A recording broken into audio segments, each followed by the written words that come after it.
No, Mr. Mashed Potato? No, Mr. Minger? Poor Mr. Phobe couldn't take any more. No, he screamed. It was so loud the walls wobbled. Finally, silence descended upon the classroom for what was the first time in years. It was not to last. For a glorious golden moment, Mr. Phobe believed he'd finally won their respect. How wrong he was. "Whoa!" exclaimed the entire class.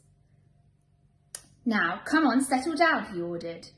On Mungo's prompt, the horrors all repeated exactly what their new supply teacher had just said. "Now, come on, settle down," came a chorus of replies. The teacher shook his head and rolled his eyes. "This is just stupid."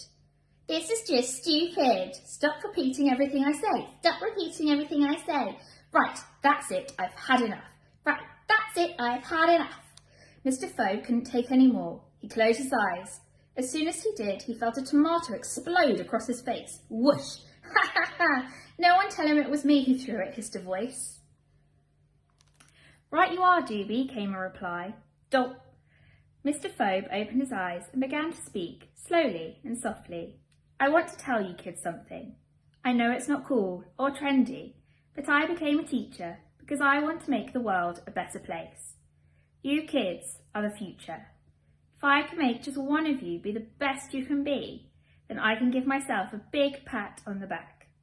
His voice was growing louder as his speech gathered momentum. "So come on, kids, who's with me? Who wants to be the bestest best they can be? Who wants to learn about the Industrial Revolution?" The boys all leaped to their feet and burst into applause. In unison, they shouted, "Yes!" A proud tear welled in the teacher's eyes. He had turned these beasts around. "Sir," began Mungo, "I think I speak for all of us here by saying thank you from the bottom of our hearts and the hearts of our bottoms for inspiring us." "It is my great pleasure," croaked Mr. Phobe. "Let's begin the history lesson. Let's find out about the transference to new manufacturing processes from 1760 to 1840. Let's learn, let's grow, kids. Let's reach for the stars." "Let's do it," they all replied. "We can't wait to learn about the increasing use of steam power, the development of machine tools, and the rise of a mechanised factory system," exclaimed Mungo. "Yes," replied Mr. Phobe, punching the air. "Yeah. Just take a seat, sir, and then we can begin." Mungo's grin oozed around the classroom until it had spread across the faces of all the boys. "Kids, let's do this," proclaimed Mr. Phobe, slamming himself down in the chair. Doof! Instantly, he wished he hadn't. The horrors had covered the seat with hundreds of drawing pins. "Nick, nick, nick, nick, nick." "Ow!" screamed Mr. Phobe. "As well you might if you had hundreds of drawing pins stuck to your bottom."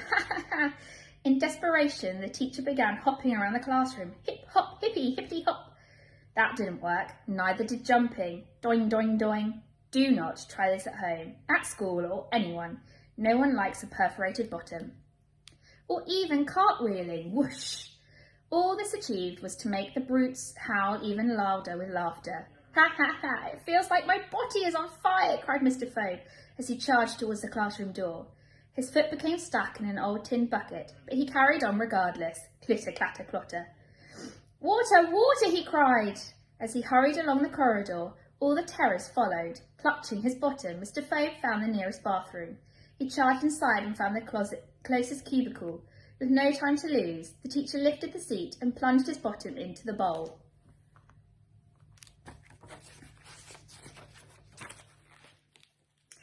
"Ah," he sighed, as the cold water lapped around his burning buttocks. Sizzle. To anyone who might be passing, Mr. Phobe was quite a sight. The teacher was covered from head to toe in custard, with a tomato spatter across his face, a toilet plunger stuck to his forehead, and his bottom wedged down the loo. In no time, the swine caught up with him.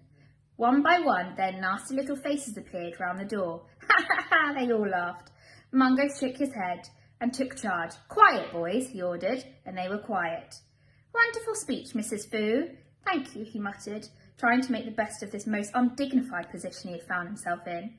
"I am so sorry this happened, Mrs. Fu." Mungo continued, clutching his chest to appear even more sincere than he sounded. "That's quite all right, began the teacher. Mungo, I suppose these incidents do happen," he continued, trying to put a brave face on things. But on your very first day at Hell's Bells, tut, tut, tut, what rotten luck. How's your bottom now, Mrs. Phobe? Still piping hot, I'm afraid, and it's Mr. Phobe.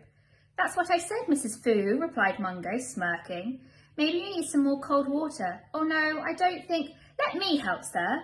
With that, the boy reached across the teacher and pressed the flush. Plonk, splosh. No, cried Mr. Phobe. The poor man didn't stand a chance. With his bottom so far down the bowl, the suction from below dragged him downwards. Whoomph! Help! He yelled, but it was too late. Mr. Phobe was flushed down the toilet. Curse blunk. Swirl, gurgle, gurgle, gurgle. Farewell, Mrs. Phobe, called out the monsters. Doobie, grinning devilishly, whipped a stopwatch out of his pocket. Mr. Phobe lasted a mere 4 minutes and 17 seconds at the school. That's a new record, exclaimed Mungo. Well done us! Hooray!